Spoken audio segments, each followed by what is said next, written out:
के तपाईँलाई अझै पनि क्यामेराको अगाडि आएर बोल्न डर लाग्छ? यदि लाग्छ भनेदेखि आजदेखि डरलाई हटाउनुहोस्, आफ्नो कोठाबाट बाहिर निस्काउनुहोस्, रोड बाटोमा आउनुहोस् र क्यामेरा उठाउनुहोस् र भन्न थाल्नुहोस्।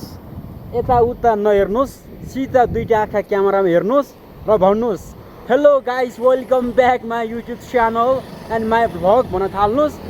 यताउता हेर्नुहोस्, रोड बाटोमा मान्छे हिँडिरहेछ, बाइक गाडी हिँडिरहेछ, इट्स नेभर त्यसलाई हेर्ने होइन।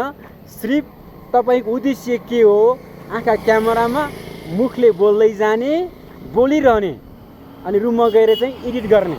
मान्छेहरूले कहाँबाट केही रहेछ त्यो नहेर्ने, आफ्नो क्यामेराको अगाडिको डरलाई फेस गर्नुहोस्। जुन दिन तपाईँले क्यामेराको अगाडि आएर बोल्न थाल्छ, हरेक दिन क्यामेराको अगाडि बोल्न थाल्नुहुन्छ, सुरु गर्नुहुन्छ नि, तब क्यामेराको अगाडि आउनेदेखि तपाईँलाई डर लाग्दैन। क्यामेरा तपाईँदेखि भाग्ने छ, तर तपाईँ क्यामेरादेखि डराउनु हुने छैन। मान्छेले यसो हेरिरहन्छ, the shoot today and start right now. आजको डर, आजको लाजलाई पचाउन सिक्नुहोस्। यही लाज, यही डर भोलि सफलताको पात्र बनेछ। त्यसैले आज सुरु गर्नुहोस्, किनकि सुरु गरे मात्र तपाईँ माथि पुग्नुहुनेछ। जबसम्म तपाईँले सुरु गर्नुहुन्न, तपाईँ कहीँ पनि पुग्ने हुने छैन। हेर्नुहोस्, मैले त खुला मञ्चमा आएको छु, यसरी बोलिरहेको छु, को छ के छ आई डोन्ट केयर होइन।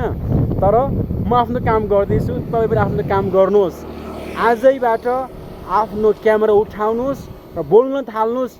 डर लाग्छ, एक दिन लाग्छ, 2 दिन लाग्छ, तर एक दिन त्यो सबै हटेर जानेछ। लुक एट हियर, यहाँ मान्छे हिँडिरहेछ, बाइक हिँडिरहेछ।